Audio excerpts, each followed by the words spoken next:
Hey there, survivors. Thanks for tuning in. If you're new here, please consider subscribing and leaving a comment. And if you'd like to support the release of new stories, consider following me on Patreon. More supporters means more new videos. Now, let's get started. I knew the road was a bad idea in a two-wheel drive pickup with half a tank of gas and a cracked tail light, but the gas stations in town had lines down the block, the hardware store had a deputy at the door, and the people standing outside the pharmacy were not arguing anymore. They were watching each other. I went up there for diesel. That is the cleanest answer. The maintenance yard had an above-ground tank behind the snowcat shed, and if nobody had drained it after the bankruptcy auction, there might still be winter-grade fuel in it. The lodge also had a dry storage room with canned chili, soup base, coffee, sugar packets, powdered drink mix, and whatever else the auction company had been too lazy to haul out. I had a bolt cutter, 2 empty fuel cans, a hand pump, a tire plug kit, a pry bar, a coil of rope, and one old 12-gauge shotgun with 6 shells in the case. I did not go up there looking for shelter.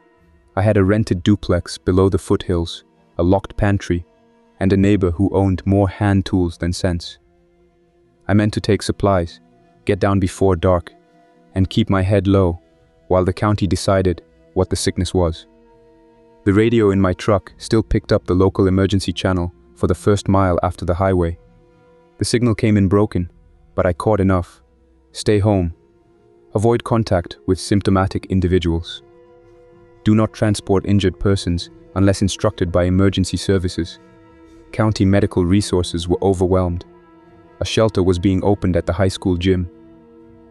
Then another voice cut in, angry and tired, telling dispatch that the gym was not secure. The channel went quiet after that. I turned the volume down until it was a low crackle. Cell service died before the first switchback, which was normal for that side of the mountain even when the world behaved itself. The resort sign still stood at the bottom gate, sun-faded and peppered with old hail dents. Copper Haven Mountain Resort. Closed for the season. Private property. The sign had been wrong for 6 years. It had closed after 2 bad snow years, 3 injury lawsuits, 1 chairlift inspection that went straight to the state, and a bank that wanted its money. I had been 29 then, running snowcats at night and fixing water heaters during the day, because the owners did not believe in hiring enough people. I quit 2 weeks before payroll bounced. The last manager told everyone the closure was temporary. He locked his office, took the liquor inventory, and never came back. The chain across the lower gate had rusted around the lock. I stopped the truck, stepped out into air cold enough to make the skin around my ears sting, and listened before touching anything. Wind moved through the pine trees above the road. Far below, somewhere toward town, a siren rose and cut off in the middle of its own sound. No voices. No engines, no footsteps dragging over packed snow. I cut the chain with the bolt cutter, fed it through the gate so it would not clatter onto the rocks, and pushed the gate open with my shoulder. It scraped across gravel hidden under thin snow. The road got worse after the first bend. Meltwater had eaten a channel down the middle, and old pine needles filled the tire grooves. I kept the truck in low gear, both hands on the wheel. Windows cracked so I could hear outside. Twice I stopped to move fallen branches. Once I backed down 20 yards because a drift had formed where the road crossed a shaded cut. I could have turned around there. That would have been the smart call. The truck tires slipped, caught, slipped again, and crawled through, with the rear end sliding toward the ditch. I kept going because the tank in the maintenance yard had lived in my head for 3 days, and 3 days was long enough for a bad idea to start feeling practical. Halfway up, I found the first abandoned car. It was a white rental sport utility vehicle with Colorado plates, front end tucked into a snowbank, driver door wide open. A pink child seat sat in the back. The windshield had a star crack on the passenger side. I stopped 20 feet behind it and waited with the engine running. Nobody moved inside. No one answered when I called from the truck. I got out with the shotgun, held low, and checked the road around the vehicle. There were boot tracks in the snow, 3 sets, maybe 4. They went uphill for a while, then left the road and cut into the trees. The prints were half filled by wind-blown snow, so they were not fresh from that morning. I did not follow them. I looked inside the car, saw a purse on the floor, 2 granola bar wrappers, a phone with a dead screen, and a folded trail map from a different resort. I shut the driver door because the open door bothered me more than the silence. The upper lot came into view at a little before noon. I knew the time because the dashboard clock still worked, even after everything else had begun to break. The lot was bigger than I remembered. Empty pavement always makes a place show its size. Snow sat in ridges along the edges where plows had piled it years earlier and let it harden through freeze and thaw. The lodge stood beyond the ticket windows, with its stone base, green metal roof, and wide deck facing the beginner slope. The windows were mostly intact. A few had plywood over them from the closure. One upstairs window had a black sheet hanging inside it, pressed against the glass. I parked near the maintenance garage, instead of in front of the lodge. Old habit. Keep the truck near tools, fuel, and cover. I turned the engine off and sat still with the keys in my hand. The quiet bothered me. Not the normal mountain quiet. I had worked nights up there, and the mountain always had noise if a person knew how to listen. Wind on lift cables, ice falling from roof edges, mice in wall cavities, water ticking in drain lines. Now the place held its sound back. The only movement came from a loose strip of metal flashing on the rental shop roof. It lifted, tapped once, then settled. I checked the shotgun chamber, put 3 shells in my coat pocket, and stepped out. My boots sank into crusted snow up to the soles. I had a canvas tool bag in one hand, and the pry bar looped through the straps. The maintenance garage had 4 roll-up bays. The first 2 doors were padlocked. The third had a bent lower track from the year. A snowcat driver forgot to lower the blade before backing in. I knew that door. I shoved up on the handle, kicked the bottom panel twice, and worked it high enough to crawl under. Inside, the garage smelled of cold oil, rubber, and old rodent waste. Light came through dirty windows near the roof. 2 snowcats sat parked nose out, both dead, both with tracks half buried in dust. One had been cannibalized after the auction. The other still had its blade, cracked windshield, and tool panel.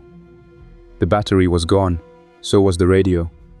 I found 3 5-gallon jugs of hydraulic fluid, a box of cotter pins, a grease gun, a cracked orange cooler, and a wall cabinet full of hand tools nobody had bothered taking because the good stuff was already gone. I took wrenches, pliers, a hacksaw, hose clamps, 2 rolls of electrical tape, and a small propane torch with 1 dented cylinder. The diesel tank sat behind the garage under a corrugated metal awning. Snow had drifted around its concrete legs. I scraped ice off the gauge with a glove and tapped the glass. The needle sat below 1/4. That could mean fuel. That could mean the float was stuck. I put my ear to the tank and tapped the side with a wrench. The sound changed near the bottom. There was something in there.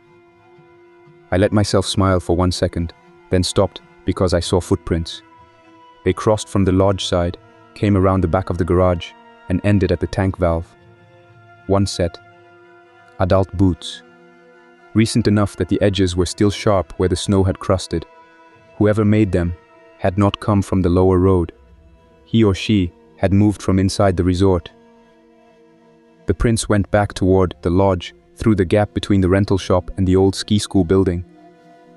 I crouched near the tank and saw dark stains where fuel had dripped into the snow. Somebody had already taken diesel, and not years ago. I could have left right then with whatever was in the garage. I stood there with the hand pump still in the truck bed and watched the back of the lodge. The black sheet in the upstairs window did not move. No smoke came from the chimneys, no generator noise. If somebody was there, he or she had either seen me arrive or had chosen not to show it. That made the whole place worse. An infected person would have come toward the truck if he had heard it. A living person might wait. I filled both cans from the tank anyway. The valve leaked around the stem, and my gloves smelled of diesel before the first can was half full. The flow was weak, but steady. I kept looking over my shoulder. When the second can reached the top, a sound came from the lodge, not a shout, not a footstep, a single hard knock, then another, spaced far apart, wood against wood. It came from inside. I capped the cans, carried them to the truck, and locked them in the bed box. Then I stood between the truck and the garage, with the shotgun in my hands, and counted to 30. No second sound came. I told myself it might be a loose interior door. The old lodge had plenty of those. I also knew wind did not knock twice with that timing, and I knew doors did not hang black sheets in upstairs windows. The lodge front doors were chained from the outside, but the side service entrance, near the kitchen, had a push bar that never latched right. I had fixed it twice and been told not to order a replacement because money was tight. I went that way. Snow on the deck held old animal tracks, a few bird prints, and one smear where something heavy had been dragged from the direction of the lot. The smear disappeared at the kitchen door. There was no blood trail. There was only compressed snow, dirty at the edges, with bits of pine bark stuck in it. I pulled the service door. Locked, I pushed with my shoulder. The frame flexed, but held. I set the shotgun against the wall within reach, took out the pry bar, and worked the old latch. Metal groaned. The door opened 6 inches, then stopped against something inside. I pushed harder. A chair scraped across tile. The gap widened. I slid through sideways and pulled the shotgun in after me. The kitchen had been stripped, but not cleaned. Stainless counters sat dull under a film of dust. The big walk-in cooler doors were open. Someone had stacked chairs, 2 mop buckets, and a steel prep table against the service door from the inside. Not enough to stop a determined person. Enough to slow one down. I moved one chair with my boot. Its legs squealed across the floor. The sound traveled through the building and came back from the dining room. I waited. Something answered from above. It was a low scrape, then a thud. The lodge had hotel rooms on the 2nd floor, 12 rooms on each side of a narrow hall, used mostly by staff and cheap weekend packages when the resort was still open. The sound came from that level. I did not go up. I went into the dry storage room because that was why I had entered the building. And because the safest thing was to finish the job I came to do before curiosity pulled me into a corner. The storage room door had a padlock on it. I cut it. Inside, I found fewer supplies than I had hoped, and more than I deserved.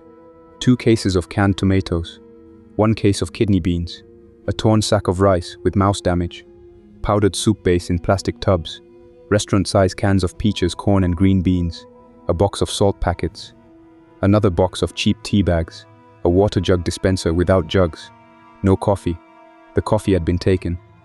That bothered me because whoever took coffee had time and a reason to come back. I loaded food into 2 trash bags, then found plastic bus tubs and used those instead. Bags tear, bus tubs stack. I moved quietly until the upstairs sound came again, closer to the front stairs this time.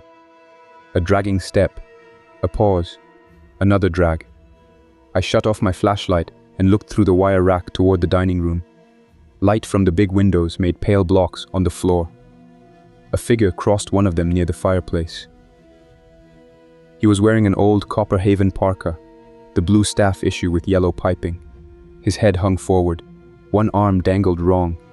The other reached out in short, stiff motions, fingers opening and closing.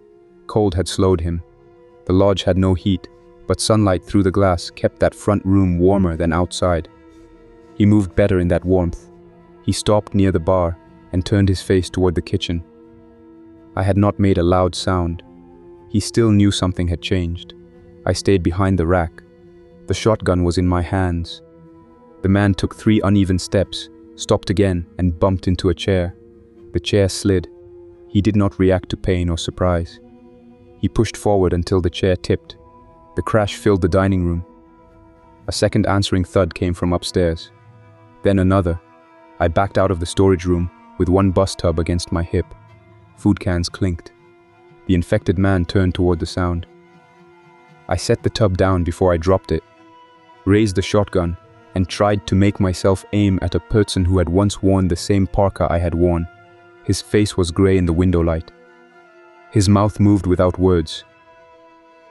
He came through the kitchen doorway too fast for how stiff he had looked, and I fired when he was inside 15 feet.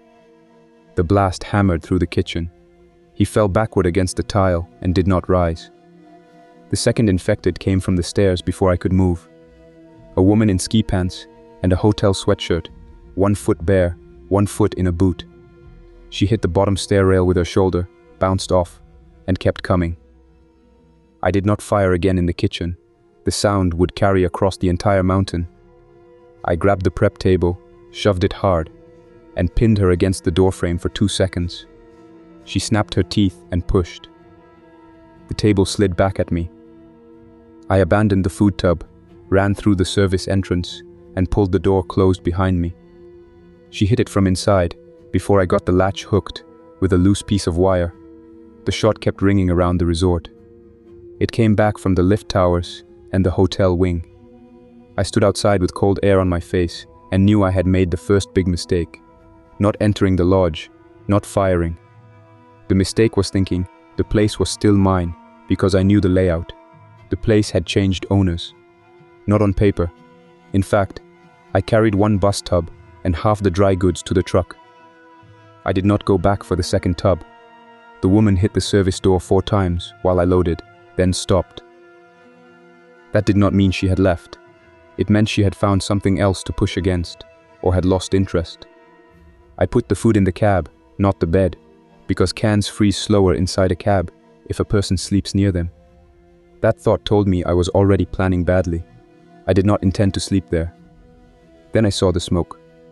It was thin, grey, and rising from the far side of the beginner slope beyond the lift maintenance shack. Not from the lodge chimney, not from the garage. Somewhere near the old lift control building for Chair 3. That building should not have had a stove. It had electrical panels, a control desk, a parts shelf, and a crawl space full of mouse traps. Smoke meant a fire. Fire meant a person, unless wiring had shorted. And the grid had been dead, up here for years, except when a generator ran. I stood by the truck with one hand on the door and watched the smoke lean sideways in the wind. The practical thing was to leave with diesel and food.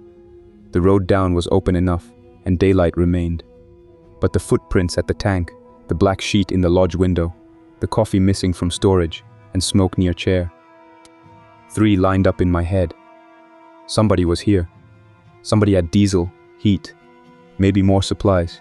Somebody might have seen me shoot in the kitchen. If I drove away without knowing, that person could come down the mountain behind me later. Or worse, he or she might need help, and I would carry that choice with the fuel cans. I moved the truck behind the maintenance garage so it could not be seen from the lodge or the lower lot. Then I took the shotgun, pry bar, flashlight, rope, and a small pack. I left the fuel cans locked. The slope between the garage and Chair 3 was a wide beginner run, flat enough near the base that children used to sit down and cry on it, because even easy skiing feels steep to a child who has never fallen on purpose. Snow covered the grass in thin patches. The old chairlift hung still above me. Chairs rocked in the wind, each one ticking against its hanger. The lift control building stood halfway behind a stand of spruce trees. Its front window was boarded. The side door had been forced open and then pulled shut with wire. Smoke came from a crooked stovepipe, pushed through a vent opening where an exhaust fan used to sit. That had not been there during resort years. The smoke smelled of damp wood and paper. I crouched behind the low concrete foundation of the old ticket scanner hut and watched the door for 5 minutes. Nobody came out. I called once. Hello inside. The mountain took my voice and gave back nothing. I called again, lower. I worked here. I'm not here to take your place. Still nothing. Then one board inside the building creaked. I should have left it alone. I knew that while I stood up. The footprints around the building were a mess. One person had gone in and out often. Another set had circled toward the trees. There were older drag marks too, mostly filled with new powder. A short length of orange extension cord ran out under the side wall and disappeared into snow, heading uphill toward the lift tower line. I followed it with my eyes and saw where it dipped into an old utility box, mounted on a concrete post. The side door opened before I reached it. A woman stood in the gap with a revolver held in both hands. She looked around 60, maybe older, with a gray braid tucked inside a wool cap and a face that had spent plenty of years in weather. She wore a tan military field jacket under a ski patrol vest with the resort patches removed. Her boots were unlaced at the top, but her stance was steady. "Put the shotgun down on the snow," she ordered. I did not. I kept it pointed at the ground. "I'm taking diesel and canned food." "That's it. You fired in the lodge." One of the 6 staff came at me. He was not staff. I did not answer because there was no answer that improved the situation. She adjusted the revolver a few inches higher. "Set it down." "No, but I'll step back." I stepped back 3 paces. She watched the shotgun more than my face, which told me she knew guns and did not trust words. The door behind her opened wider. Heat came out with the smell of burned paper. Inside the control room, a little barrel stove had been built from a cut-down metal drum. A stack of split chairlift seat slats sat beside it. A coffee mug rested on the control desk. An old radio battery sat under the desk, with wires running to a charge controller. "You alone?" she asked. "Yes." "Bit?" "No. Show your hands." I showed the backs and palms. She looked at my coat, boots, neck and cuffs. Then her eyes moved to the ridge behind me. She had a habit of checking past a person, not at a person. Former military, maybe police, maybe no label at all. A person who had spent enough time guarding a bad door. "My name is Kora Brill," she said. "If you try to come inside, I'll put you down." "I'm not trying to come inside. You are standing at my door." I followed smoke. Smoke gets seen. Her face tightened. Not fear, annoyance, because I had said something true. I know what smoke does. Then why burn it during daylight? Because cold does not ask permission. A thump came from inside the control room floor. Not from the room itself. From below. Kora's eyes moved downward for less than a second, but it was enough. Something existed under that lift shack. I remembered a crawl space under the panels, shallow and cramped. Not deep enough for a thump that heavy. "What's under there?" I asked. "Old wiring." "That was not wiring." "Leave with what you came for." The thump came again. Then a dull scrape. Kora did not look down this time. She held the revolver steady. The floor under her left boot flexed slightly. A small dip I would not have noticed if I had not repaired that same floor years earlier after a pipe freeze. The plywood had been soft then. Years of snowmelt and no maintenance had not improved it. I took 1 step backward and lifted my left hand away from the shotgun. "Your floor is bad." "Stop talking. It's bad near the panel trench. Step off that board." She shifted her weight by reflex. The board cracked. Her boot dropped through to the ankle. She swore once, short and sharp, and the revolver dipped. I moved toward her without thinking. That was the second big mistake. She raised the gun again, but the floor gave under both of us. The sound was not dramatic. Wet plywood split, screws tore out, and the control desk tilted. My left leg went through first. The shotgun hit the door frame. I grabbed for the jam and missed. Kora's hand struck my shoulder. Then the whole center section folded down and dumped us into black air under the building. I landed on my side on packed dirt and broken boards. The flashlight left my hand and rolled away. Something heavy hit near my boots. Kora made a hard noise through her teeth, not a scream. The revolver clattered somewhere beyond my reach. Dust and old insulation drifted down through the hole above us. Daylight formed a crooked square 10 feet overhead. For several seconds, neither of us moved. I could hear the stove above, metal ticking as the fire pulled air. Then I heard another sound. Water, not dripping from the broken floor. A slow mechanical squeak, followed by a hollow knock. It came from ahead of us, deeper under the building. Kora pushed herself up on one elbow. Do not move fast. I'm not planning to. Your shotgun? Up there. Good. My flashlight is down here. Find it slow. I felt around in dirt and splintered wood until my fingers touched the flashlight barrel. It still worked. The beam cut across concrete, not soil. We were not in a crawl space. We had fallen into a poured concrete access passage with a low ceiling, 4 feet wide, running under the lift control building and into the mountain. The first 10 feet were packed with old resort junk, broken boards, insulation, a rusted junction box and a collapsed ladder. Beyond that, the passage continued into darkness. Stenciled on the wall under layers of dust were black letters, United States, Army Corps Emergency Weather Annex. The paint was old, but the words were clear enough. I looked at Kora. She had already seen where my light landed. Her mouth flattened. That is what was under here? I asked. Part of it. You knew, yes. And you were living over it. I was keeping people out. The mechanical squeak came again from the dark passage. Then a pump handle knocked down against metal. Kora turned her head toward it. Whoever had made that sound was not in the control room with us. Somebody was deeper inside the annex, using a manual pump. I kept the flashlight low. You said you were alone. I did not say that. Fine. Are we about to meet someone with another gun? That depends on how dumb you get. Kora sat up, tested her right leg, and went still. Her boot was twisted sideways at an angle that did not belong there. She closed her eyes for 1 second. Then she opened them and looked for the revolver. I saw it near a broken board and picked it up by the barrel before she could reach it. That made her shoulders set. I'm not keeping this, I said. But I'm not handing it back while you're deciding whether I'm a problem. You are a problem. Not the worst one. The pump squeaked again. The passage air smelled different from the lodge and garage. Damp concrete, old metal, stale air, and a faint chemical odor from batteries or cleaning supplies. It was warmer than outside by a few degrees. Maybe because it sat under the frost line, maybe because the fire above leaked heat through broken floorboards. The corridor sloped down gently.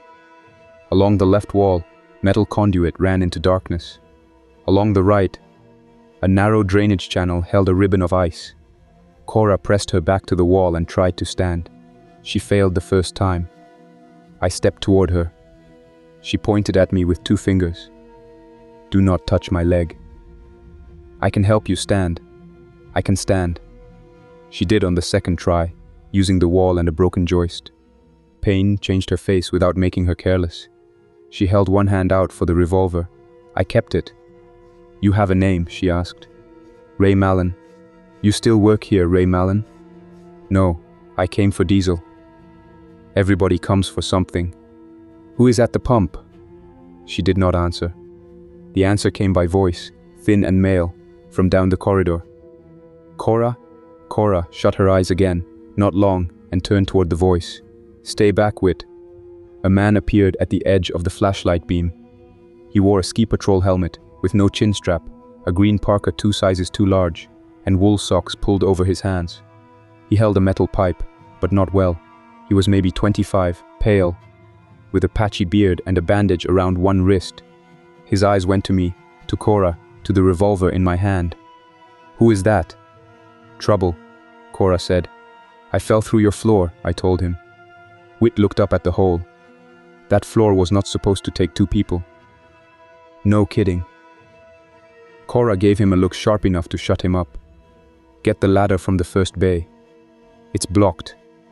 Then unblock it. Wit hesitated. The inner door started again.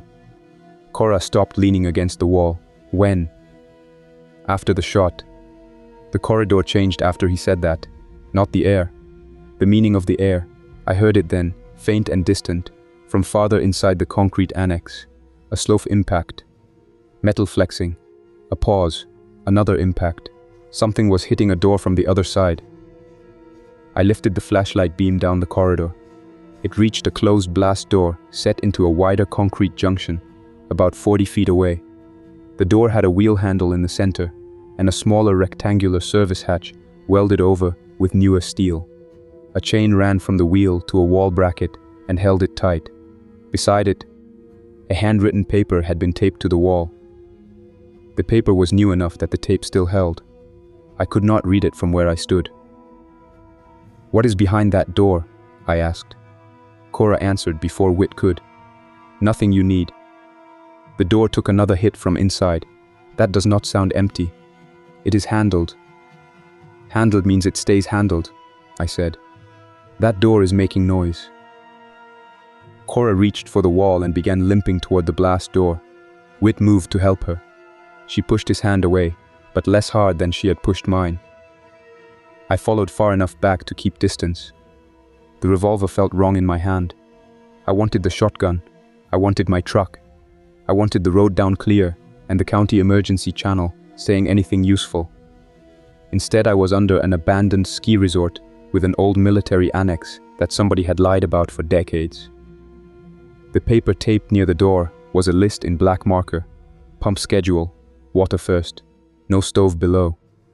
No radio after dark, no upper lodge unless paired, door stays chained. If fever starts, outer corridor only, no exceptions. Under the list, another line had been added in different handwriting. Read is not read anymore. Kora saw me reading. That is not yours, no. But it matters if I'm trapped down here. You are not trapped. I aimed the flashlight back toward the hole in the ceiling. The broken lift control room floor hung in jagged sections. No ladder, no rope except mine, which was somewhere above with the shotgun. The opening was too high to climb without help, and Kora could not climb with her leg. Wit looked too weak to haul anyone. "We are not getting out that way fast," I said. Wit swallowed and looked at Kora. "There's the east vent." "No," Kora said. "There is an east vent," I asked. "No," she said again, harder. The blast door took another hit. This one made dust jump from the frame. Wit stepped back. Kora did not. She put one palm flat against the door and waited until the next impact came. It landed below her hand. Her fingers curled, but she did not move away. The annex had 2 battery lanterns hanging from hooks near the junction. One still worked, weak but usable. Wit turned it on after Kora nodded. Yellow light spread over the concrete. I saw more of the place then. A narrow passage to the left led to bunk rooms. A passage to the right led to storage and the pump. The main corridor continued past the blast door, but ended there because the door sealed it off. Old maps curled on a bulletin board. A metal cabinet had radio painted across it. Below that, a row of ration crates sat open. Not a bunker, a storm shelter, weather annex, continuity hole, whatever name the government had used. It was concrete, cold, useful, and already half used up. Kora slid down the wall near the door because her leg had beaten her pride.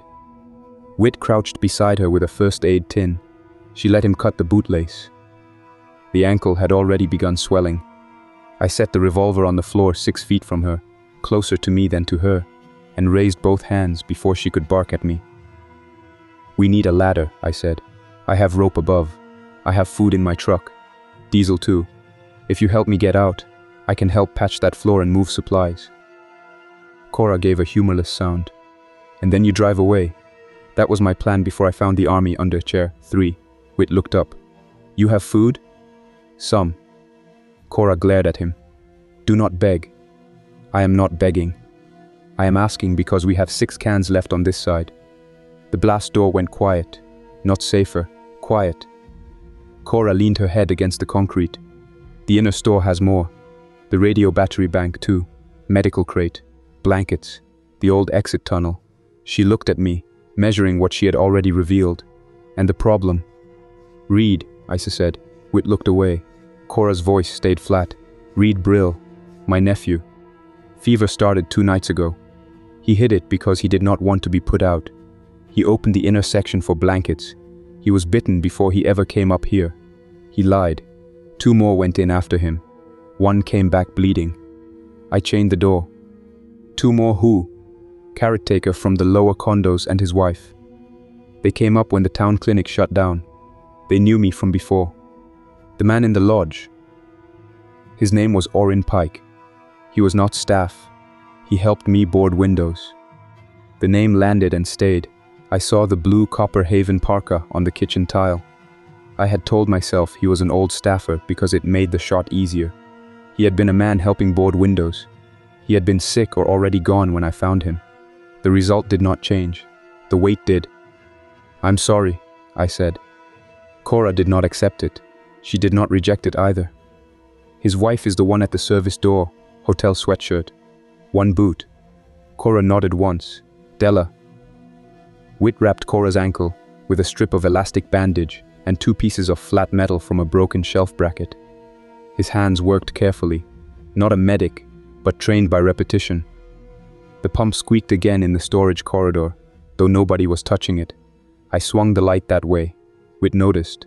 "It settles. Pumps don't settle. This one does." "It has a foot valve going bad," Kora said. "Handle drops when pressure bleeds back. Manual well pump." The annex was built to keep people alive during road closures, avalanches, civil defense drills, whatever label they paid for that year. The pump draws from a buried cistern and maybe a spring line.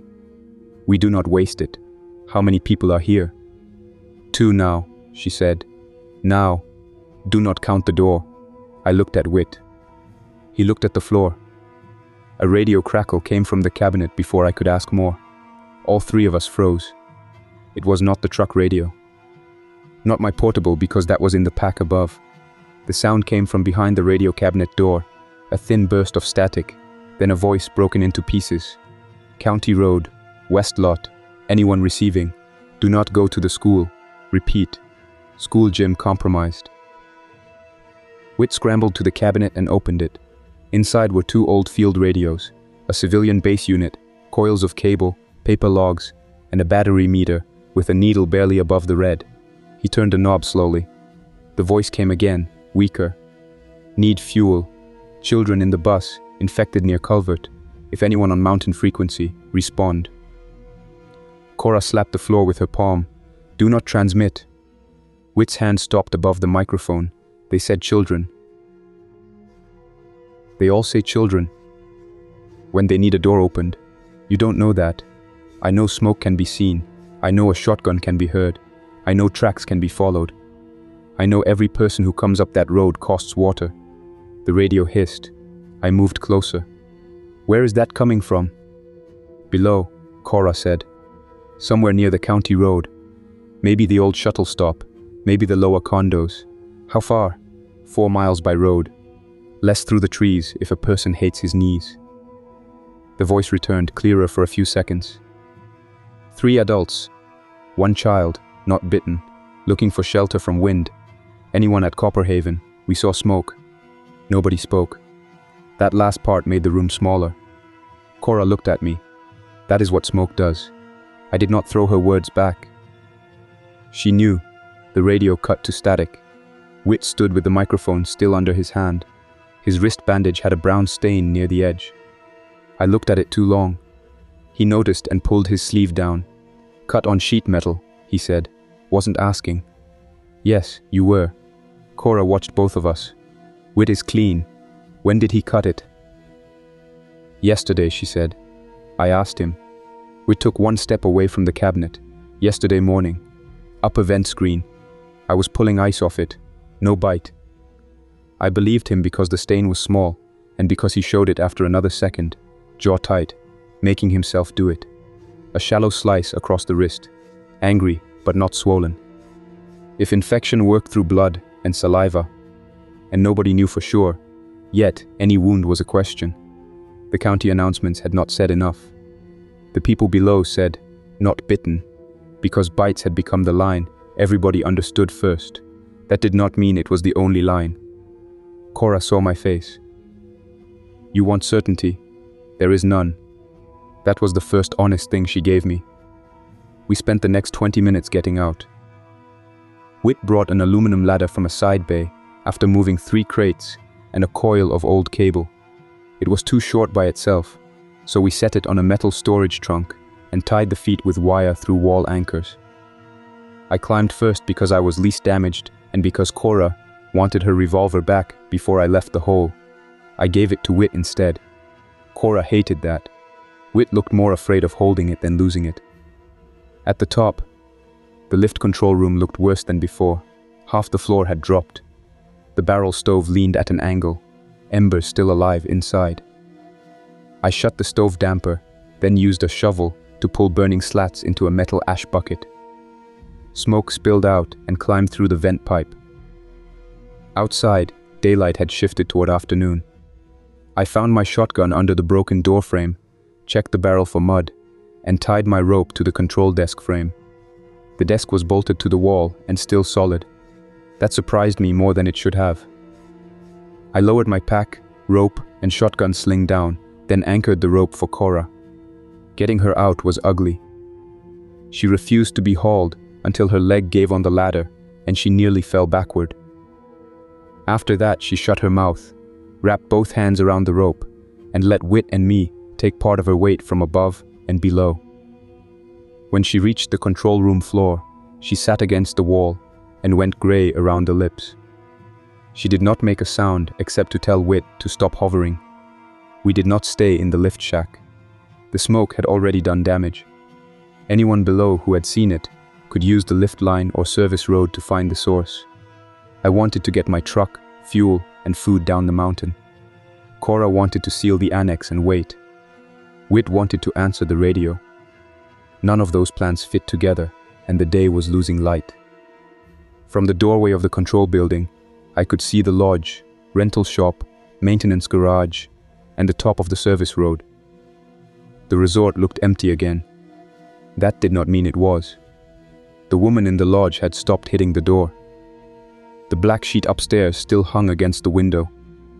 The smoke from the lift shack thinned after I killed the fire, but the smell remained.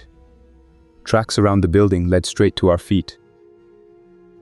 "I'm moving my truck closer," I said. "Then I'm taking what I have and leaving." Kora sat with her injured leg stretched out. "Road will be watched now." "By who?" "Whoever used that radio." "They're 4 miles down." They saw smoke. People move faster when cold and fear push from behind. That works both directions. Wit looked between us. "If they have a child, we can't leave them outside." Kora turned on him. "We are not running a shelter." "It is a shelter. It is a military storm annex with 6 cans, a weak battery, and a door full of dead people." The words stayed there. No one corrected her. I went to the maintenance garage alone, because I did not trust either of them enough to bring them to my truck yet. Kora could not follow. Wit could, but she kept him with her. I crossed the slope fast, staying low under the lift chairs. The wind had sharpened. Clouds pressed down over the ridge. Real snow would start before evening. I knew that by the smell of the air and the way the light flattened on the tree line. Copperhaven always caught weather early. That was why families loved it until the road closed behind them. At the garage, I checked the truck first. The bed box was locked. Food remained in the cab. No tracks near the tires except mine. I put 1 fuel can inside the cab behind the passenger seat, because if somebody took the truck, I wanted at least one thing to slow him down. Then I dragged a sheet of plywood from the garage, loaded 2 tool crates, the food tub, rope scraps, a tarp, jumper cables, and 1 old battery charger. The charger might be useless. I took it anyway. Useless things become useful when a person has time. Useful things become useless when he has none. A sound came from the lower road, while I tightened a strap over the truck bed. I stopped with 1 hand on the strap. An engine. Not close, but climbing. The road carried engine sound between the trees in bursts. The vehicle revved, dropped, revved again, fighting the grade. More than 1 engine maybe, or 1 engine misfiring. I ran to the edge of the garage and looked down through the trees. Nothing visible yet. Sound said enough. I got in the truck, started it, and drove without headlights toward the lift shack.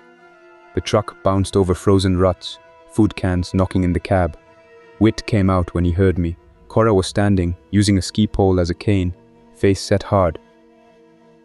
"Vehicle coming," I said through the open window. Wit looked toward the road. From the radio? Maybe.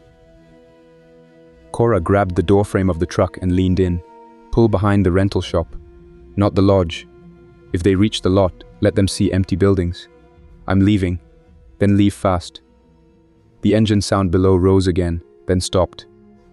A door slammed far down the road, another door after it. Voices carried in pieces. I could not make out words. Kora looked at me. Too late for clean. I hated her for being right.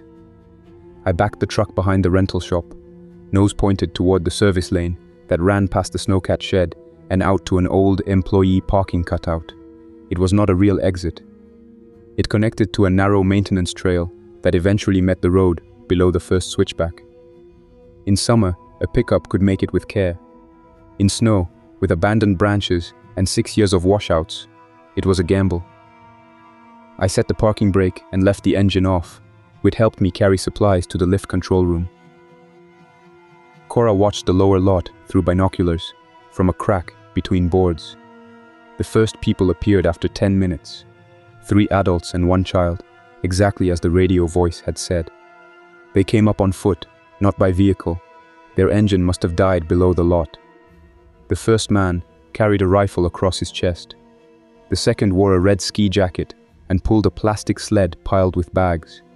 The woman held a child's hand and kept looking behind them. The child had a blue hat with ear flaps and walked poorly from fatigue. No one limped in the infected way. No one lunged.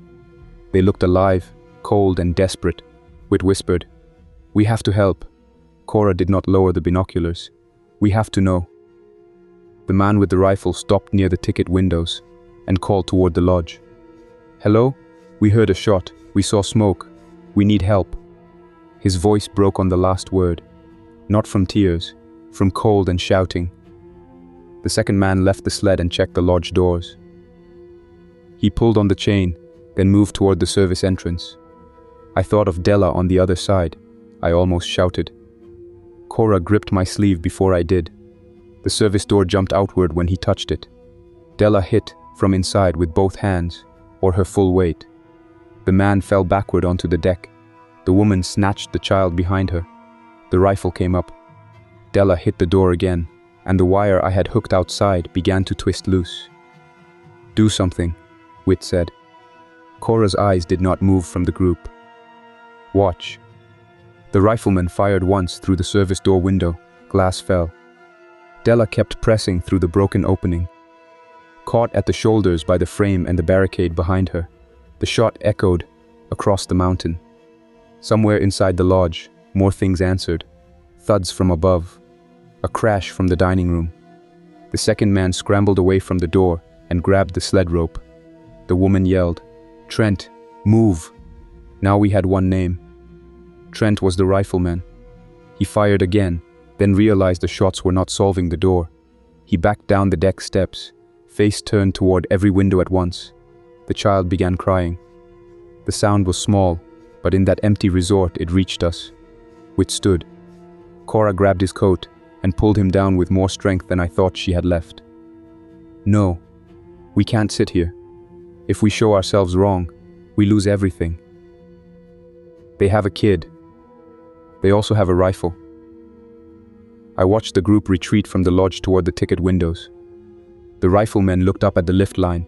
He saw the smoke pipe, then the footprints, then maybe the broken snow around the control building. His head turned toward us. "He saw," I said. Kora put the binoculars down. "Then we talk before he reaches the door." We stepped outside where they could see us, but not rush us. Kora leaned on the ski pole with the revolver in her right hand, hidden against her leg until she wanted it seen. I held the shotgun low. Whit stood slightly behind us, empty hands visible. The group stopped 30 yards away at the base of chair 3. The rifleman raised his weapon halfway. I raised my left hand. "No closer," Kora called. The man in the red jacket shouted back, "We need shelter. We have a child." "What happened to your vehicle?" "Stalled below. Fuel line battery, I don't know. We came from Silver Creek. The school was bad. The highways blocked." Kora asked. "Anyone bitten?" "No."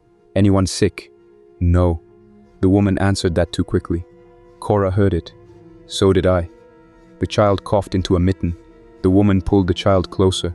That cough from cold? Kora called. The rifleman snapped. She is 8. That is not an answer. The woman shouted. She has been outside since morning. Kora did not soften. Lift her hat. Show her face. The woman's anger showed before her fear did. She took the child's hat off. The girl's hair stuck to her forehead. Her cheeks were red from cold. I could not tell anything else from 30 yards. The child coughed again and wiped her nose with her sleeve. The rifleman pointed toward the lodge. You got infected in there. Yes, Kora said. So stay away from it. Then where are you staying? Not your concern. The red jacket man laughed once, loud and bitter. Lady, we followed smoke to a closed ski hill because the town is eating itself down there. You don't get to stand in front of a warm room and say not our concern. Kora's revolver came up enough to be understood. I do.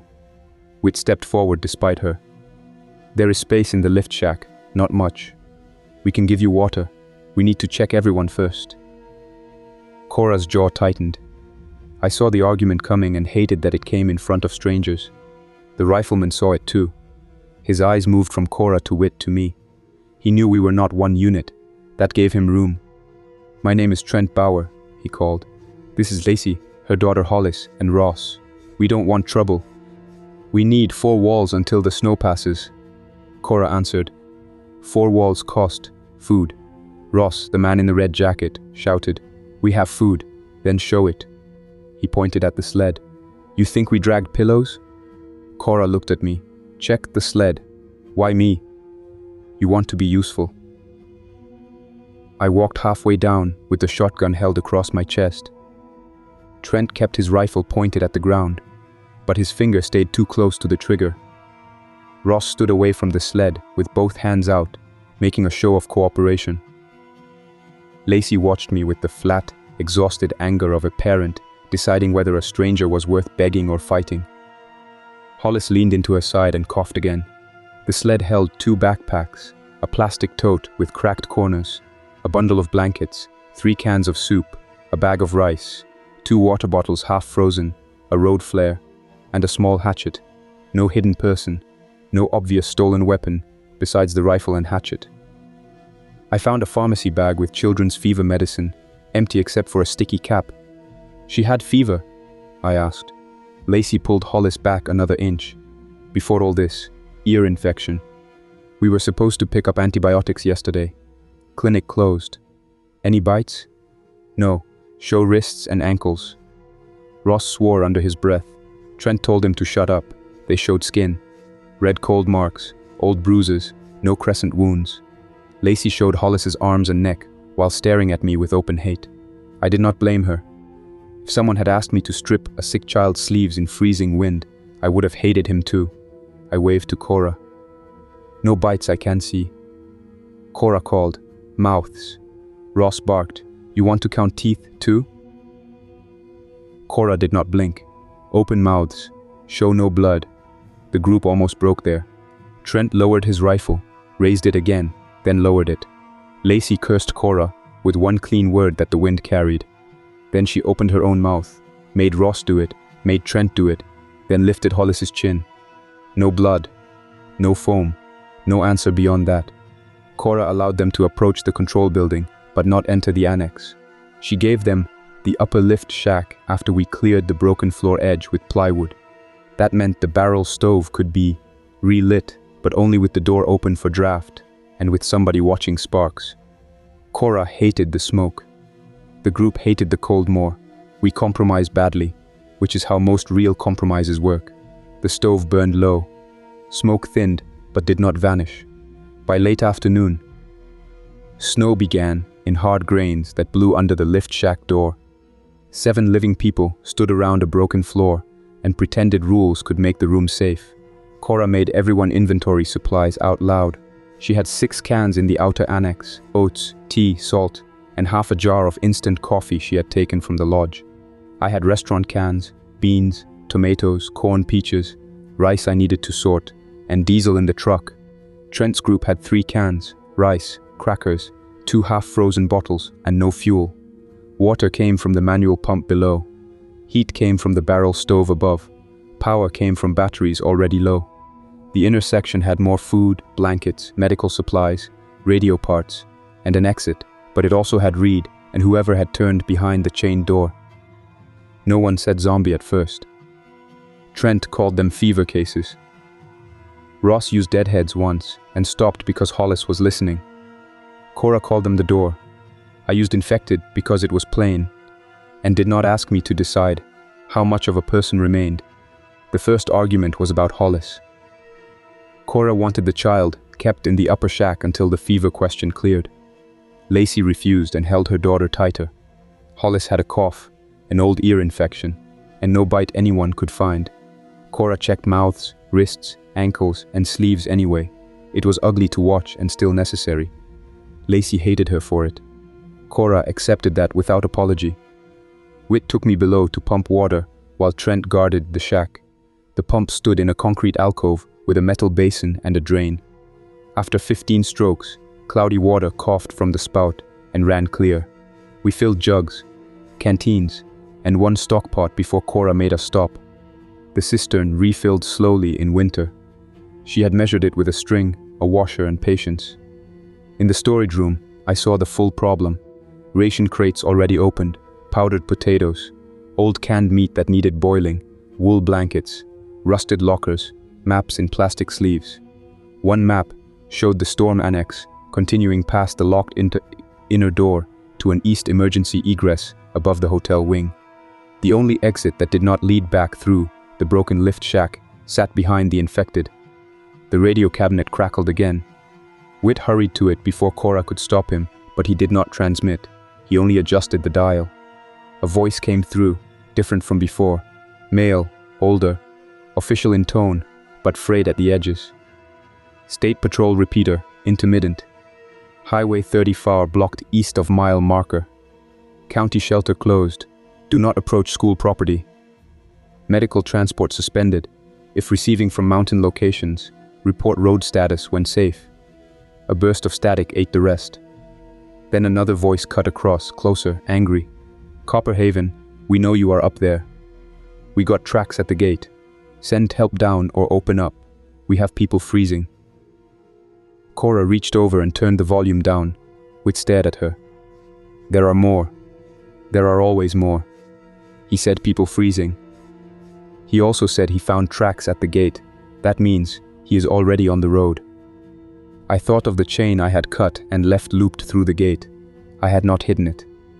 3rd mistake. Maybe 4th. Mistakes were stacking faster than supplies. Above us, the lift shack floor creaked. Then Trent's voice came down through the broken opening. Someone's coming up the road. Kora grabbed the revolver and tried to stand. Her leg failed. She caught the wall and cursed. I took the shotgun and climbed. Whit followed with the lantern. Kora shouted instructions from below because she could not bear being out of control. Outside, the snow had thickened enough to erase detail beyond the lower ticket windows. Shapes moved near the parking lot entrance. More people. I counted 5, then 6. 2 carried long guns. 1 carried a red fuel can. 1 walked with both arms out, palms open. Their vehicle did not appear. They had come on foot from below. Trent stood at the lift shack door with his rifle. Ross had the hatchet. Lacey held Hollis behind the control desk, wrapped in 2 blankets. Hollis's eyes were half closed. Her face looked too hot for the room. Kora's fever rule had not cleared. It had gotten worse. The man with open hands called through the snow. We heard voices. We are not looking for trouble. Ross muttered. That always means trouble. Trent did not answer. His rifle barrel stayed low but ready. The approaching group stopped near the old ski school sign. The lead man wore a brown ranch coat and a white hard hat with a headlamp strapped to it. His beard had ice in it. Behind him stood a teenage boy, a woman with a bandage on her cheek, 2 men with rifles, and another man bent over with both hands on his knees. Name's Boyd Rusk, the lead man called. We came from the lower maintenance road. Our van slid into the ditch. We saw your smoke. We need heat. We can trade. Kora's voice came from the hall behind us. Ask what he trades. Trent called. What do you have? Fuel, tools, medical kit, ammunition, 2 radios. That got everyone's attention. It also made everyone more careful. A person offering ammunition during a collapse was not harmless. A person saying medical kit in front of a sick child had found the sharpest hook. Lacey stood. Ask if they have antibiotics. Trent did, and Boyd turned to the woman beside him. She patted a pack. Some. Not much. Kora called from below. No one comes in. Lacey turned on the broken floor. My daughter needs medicine. Kora answered, your daughter needs diagnosis. Medicine without knowing can waste what works. You a doctor? No. Then shut up. The room went still. Hollis coughed into the blanket. That ended the argument without resolving it. Boyd's group waited in the snow while our bad options shrank. He offered fuel, tools, a medical kit and ammunition. The medical kit pulled Lacey forward because Hollis needed medicine. The ammunition made Kora harder because ammunition meant Boyd had come ready for more than trade. Then one of Boyd's men bent over near the ski school sign and coughed into his glove. Boyd said asthma. Kora demanded he show his mouth. The man turned on the rifleman beside him before anyone agreed on what he was. Trent fired when the man grabbed for the rifle. The shot dropped him in the snow. Boyd shouted that Trent had shot his man. Trent shouted that the man had turned. Both sides raised weapons. I fired into the snow in front of Boyd, because I wanted 1 second more than we had. A rifle answered from outside and punched through the plywood near the control panel. Smoke spilled from the damaged stovepipe. The lodge answered with breaking glass. Infected began pushing through the service door and out onto the deck, slow in the cold, but moving toward every sound. Kora called from below. If we want out, we open the inner door. No one liked that. No one had a better answer. The upper shack was filling with smoke. Boyd's group was armed outside. The lodge infected were coming across the lot. The road down was hidden by snow and maybe blocked by Boyd's dead vehicle. The east egress, medical crate, blankets, and better supplies were all behind the chained door. We moved below in a rushed line. Lacey carried Hollis. Ross dragged the sled. Whit took the lantern. Trent kept the rifle pointed up toward the hole. Kora stood by the blast door, with her injured leg braced straight, and her revolver in hand. We took tools from the storage wall, a splitting maul with a cracked handle, 2 short crowbars, a snow shovel with the blade cut down, 1 ice axe from ski patrol days. Kora unlocked the chain from the blast door wheel, but left it looped until we were ready. Behind the door, the impacts had stopped again. The infected listened, or rested, or had no reason anyone could understand. I stood on the right side of the frame with the shotgun. Trent came over despite Kora telling him to guard the ladder.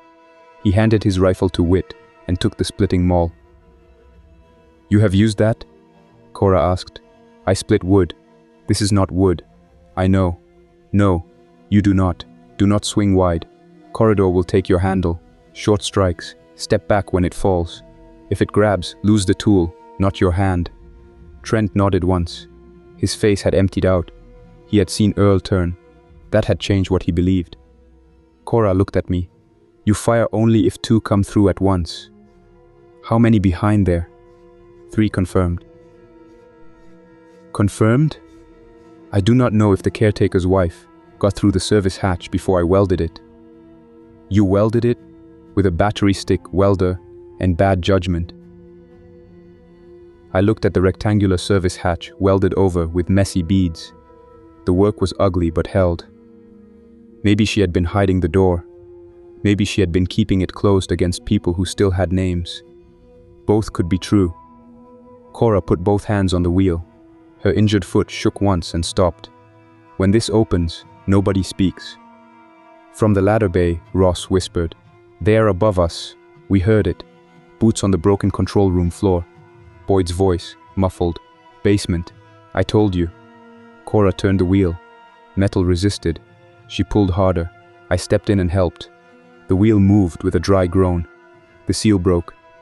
Air came through from the inner section, warmer and worse. Old food, human waste, candle smoke, sickness, and the sour smell that had begun showing up wherever infected stayed inside too long. Kora pulled the door open 1 foot and stepped back. Reed came through first.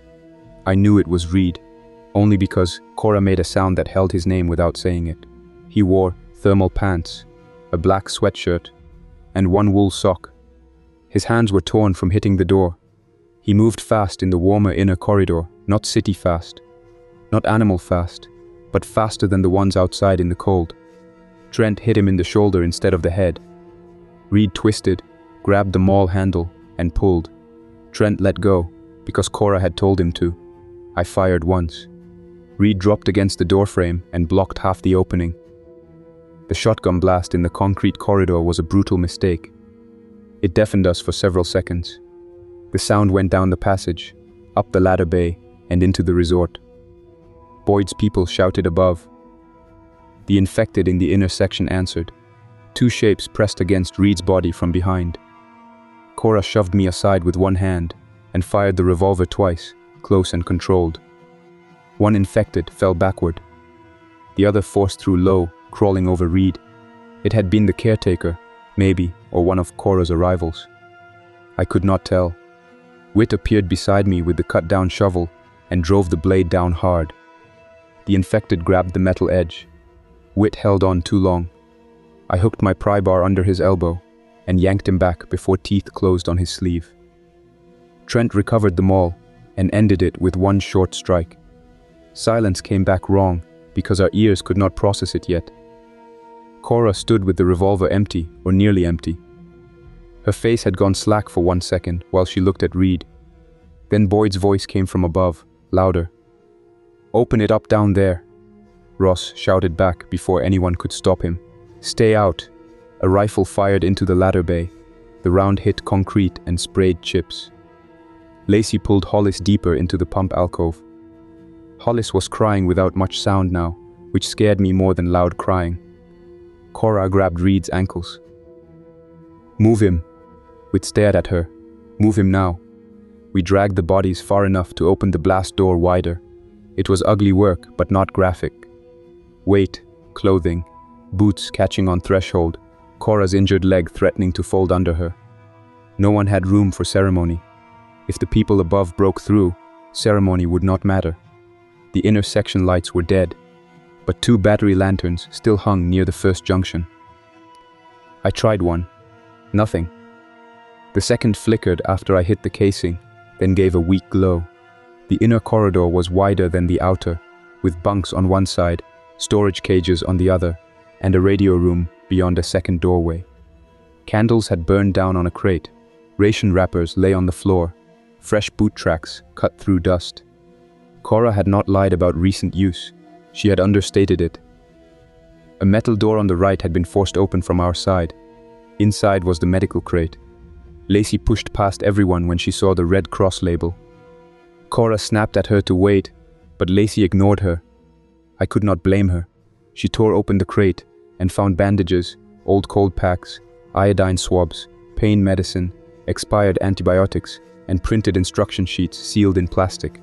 She looked at the labels and began to cry angry tears, because the medicine was there and still not a simple answer.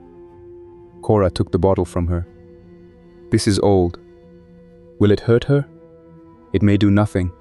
It may help if this is bacterial. It will not help the outbreak sickness. She has an ear infection." "You do not know that." Lacey stepped close. "Then tell me what to do."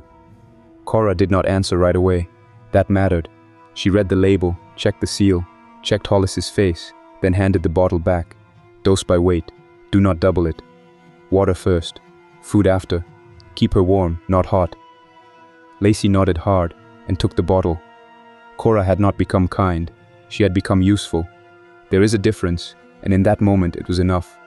Trent, Whit, and I moved into the radio room. The main battery bank sat in a metal rack. 8 deep cycle batteries, 4 swollen, 2 leaking, 2 maybe usable. A hand crank emergency charger was bolted to the table. The base radio was newer than the rest of the annex. probably added by somebody after the resort closed. A notebook lay open beside it.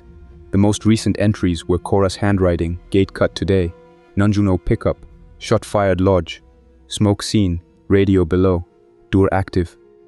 She had written about me before we fell through the floor. That felt strange and fair. Another line below was older, read hid bite. No exceptions means no exceptions. I shut the notebook. It was not mine. The east egress tunnel was behind a metal grill, secured by 2 pins and 1 padlock.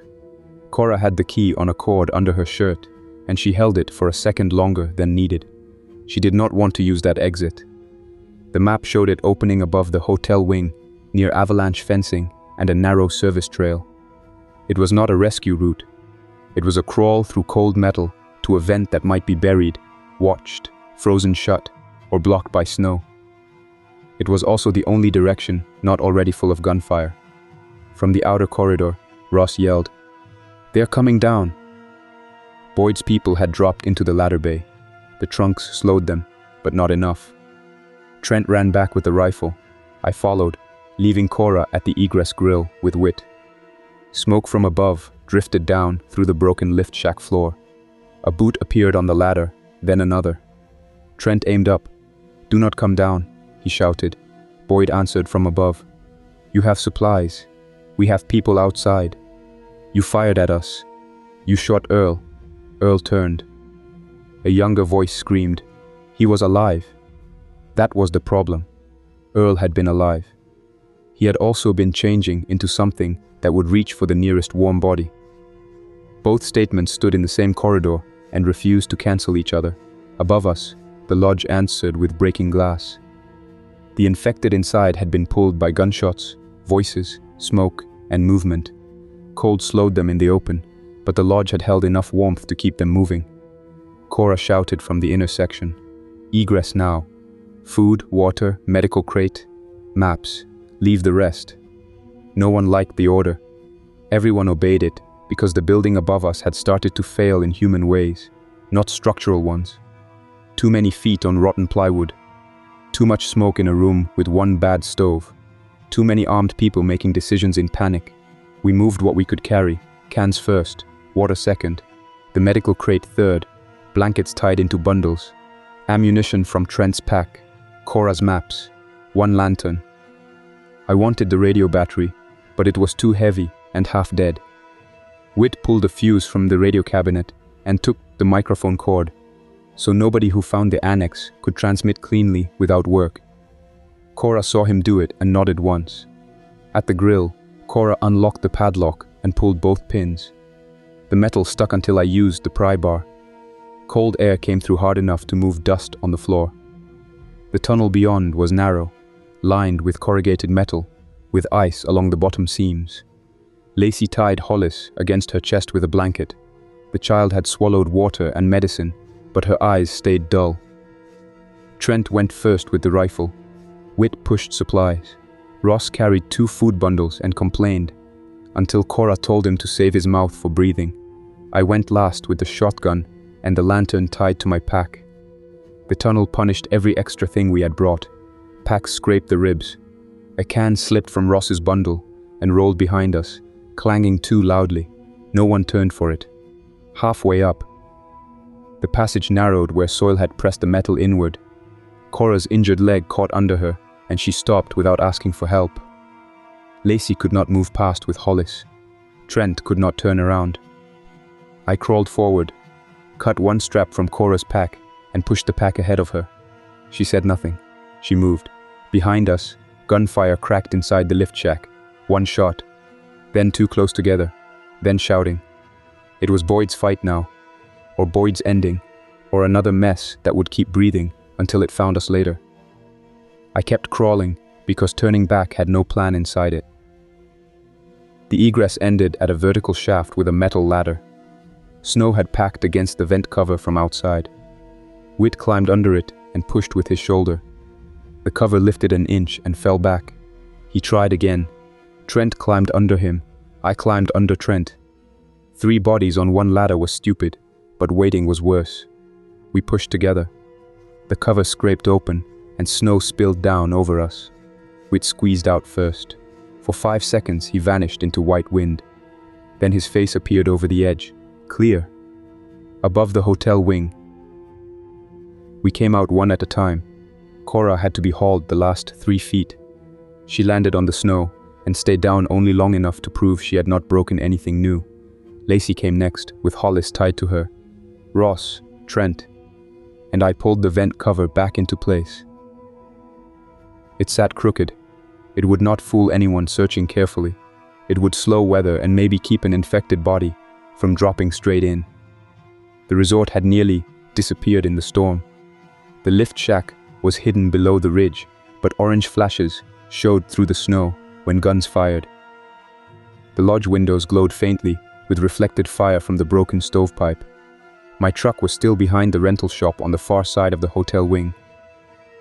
Between us and it stood wind, a dark service wall, the covered walkway, and whatever had wandered out of the lodge. I knew one outside route along the hotel foundation. It was used by maintenance crews when the walkway was full of guests. We moved with one hand on the siding so nobody drifted downslope. Twice we stopped because infected shapes crossed below us, stiff in the cold, turning towards sound but losing us when the wind shifted. At the service door near the laundry room, I almost tried to go inside. Then a hand hit the glass from the other side, and another hand joined it. Warm interior. Active infected. Bad choice. We stayed outside. The last 50 yards to the rental shop were exposed. Trent went first and waved us across when the lot looked clear. Lacey slipped near the corner and dropped to one knee, but she kept Hollis off the ground. Ross grabbed her pack and pulled her up. That was the first useful thing he did without being ordered. Kora crossed last before me, limping hard, revolver in hand, face fixed on the truck. The driver door was iced at the seam. I pulled once and it held. From the lodge deck, one infected turned toward the sound. I pulled again, harder. The door opened with a crack. Everyone moved fast then. Lacey and Hollis into the back seat. Kora into the passenger seat with her injured leg straight. Whit and Ross into the bed with supplies. Trent stayed outside until I poured one fuel can into the tank. Snow blew diesel smell across the lot. The infected from the deck started down the steps. The truck started on the second try. I backed out without headlights, clipped the corner of a rental rack, and turned behind the snowcat, shed toward the old maintenance trail. The main road could have been blocked by Boyd's people, abandoned vehicles, or infected, drawn by the fight. The trail was worse ground, but fewer decisions waited on it. The drainage crossing nearly took the truck. The front tires dropped hard into ice, and the rear slid toward the ditch. Kora leaned forward, looking through the windshield. Left brush, right rock. Do not stop. I did what she said. The bumper scraped. The rear tire climbed. Something metal hit underneath and kept rattling after we cleared the crossing. Nobody asked what it was. The answer could wait until the truck stopped moving. At the lower service road, we saw Boyd's van nose down in the ditch. One person stood on top of it, waving both arms. 2 infected moved around the doors. Trent banged on the cab roof. I stopped long enough for him and Whit to pull the person into the truck bed when she jumped. She hit the rail hard and almost went over. Ross caught her coat. The scarf around her neck snagged in an infected hand. Trent cut it free with his knife. I drove before anyone was settled. Her name was Beth Calder. She said Boyd ran. The teenage boy went after him, and Arlen fell through the floor into the annex. She kept repeating that Arlen was alive when she last saw him. Kora closed her eyes at that, then opened them and looked at the road. There was no room in the truck for Guilt to drive. The lower gate was blocked by 3 vehicles and several infected, stiffened by the cold. I did not try to push through. Kora told me about an old snowmaking service, cut west of the gate, barely a road, even when the resort still operated. I took it because every other choice had more bodies in it. Branches scraped both sides of the truck. The rear bumper hit a pine, hard enough to break the left taillight. The truck came out near a highway maintenance shed after 20 minutes of crawling downhill through snow and bad ground. We took the shed because moving farther would have been pride, not survival. It had concrete walls, a plow bay, one office, salt bags, 2 reflective blankets, a case of bottled water, and no real heat. We blocked the bay door with the truck and stacked salt bags against the side entrance. Lacey gave Hollis another capful of water and checked the medicine label again. Kora let Wit cut her boot off before the swelling trapped it there. Beth sat against the wall, with a blanket around her, and said nothing after telling us Boyd had the radio crank. That mattered. Boyd had seen enough of the annex to come back. He had the crank, maybe Kora's notes, maybe Arlen, if he decided Arlen still had use. The storm shelter was not secret anymore. It was still the only known place near us, with a manual pump, concrete walls, stored supplies, and a way to hide from the worst cold. It was also a place with one entrance burned, one entrance exposed, and dead people behind every bad decision made before we arrived. Near dark, the radio in my truck caught a state patrol fragment through static. Mountain roads hazardous. County shelter closed. Infected mobility reduced by freezing exposure, but restored in heated interiors. Do not assume immobilized subjects are safe. The message cut out before it gave any place to go. No one said we were safe. No one called the shed home. We had food for days if we accepted hunger. We had water for a little longer if we melted snow and treated it. We had a sick child who might improve or might not. We had Kora's damaged ankle, a rattling truck, 2 shells for my shotgun, 5 rounds in Kora's revolver, Trent's rifle, and a map back to a shelter that could save us for a while, if Boyd did not reach it first. Kora drew a new plan on cardboard with a carpenter pencil from the shed, 1 day in place, no smoke, no lights near windows, no radio reply unless we knew the voice. Return to the east vent, only if Hollis could travel or if the highway became worse. Recover the pump handle if possible. Do not use the lodge. Do not trust warmth. I looked at the plan and wanted to argue. Then Hollis woke, asked for water, and Lacey gave it to her in tiny measured sips. That decided more than any speech could have decided. The resort sat above us in the dark, hidden by snow and distance. Under chair 3, the concrete corridor still held water, ration dust, broken batteries, an empty radio cabinet, a chained door, and Arlen if he had lasted. The valley below still had moving headlights and failing sirens. The road between both places belonged to nobody for long. I had gone up Copper Haven for diesel and canned food. I came down with a map to a military storm shelter, people I had not planned to protect, and a problem that would not stay on the mountain. The shelter was not a rescue. It was a hard place with a pump, bad air, limited supplies, and doors that needed constant work.